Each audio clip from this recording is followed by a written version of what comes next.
السلام عليكم حبايبي، شلونكم؟ اخباركم؟ ان شاء الله كلكم بخير يا ربي. اليوم راح اسوي لكم التمر طبعا باربع حشوات مختلفه. راح اسويه غلاف بالجوز الهند، بالجوز، بالفستق وبالسمسم. طبعا يعطيكم منظر حلو على مائدة الافطار. هاي شوفوا حبايبي، وما ياخذ من عندكم وقت، ب10 دقائق تقدرون تجهزوه. خليكم وياي نبدي وياكم. بسم الله. حضرت الطاوه وراح اضيف لها الدهن الحر. اكو ناس تاكله هيج التمر هم كلش طيب، بس انا احب اسوي ويا الدهن الحر. طبعا التمر اني عندي مفلسته وجاهز، افلسه واجمده. هاي حبايبي حضرته قبل رمضان. اذا شفتوا الدهن مالتكم هوايه تقدرون تطلعوا من عنده شويه، بس انا تقريبا كيلو تمر راح اسوي. الدهن معه راح اضيف هسه التمر.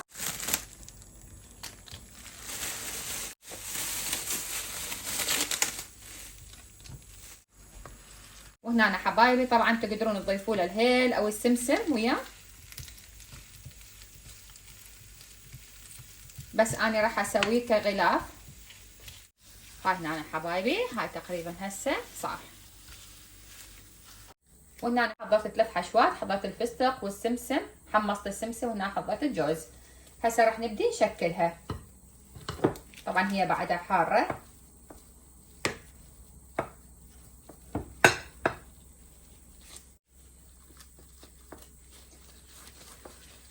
طبعا الاشكال انتم بكيفكم، تريدوا طولانيه او تريدوها مدوره، هيك تكون حبايبي.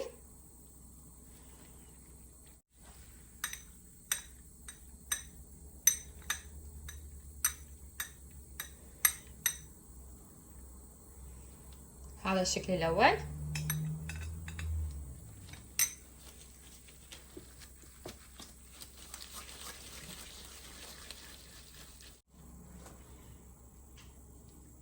حبايبي راح اكملها وارجع لكم ان شاء الله.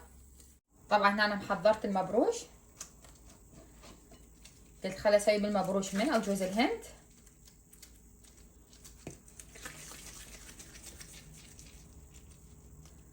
هاي شوفوا حبايبي،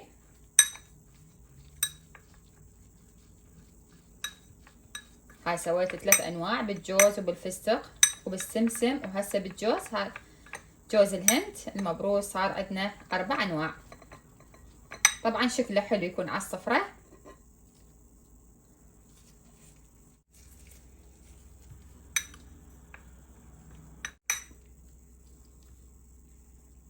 هذا شكل النهائي للتمر حبايبي. هاي شوفوا، سهل وبسيط، ما اخذ من عندي وقت.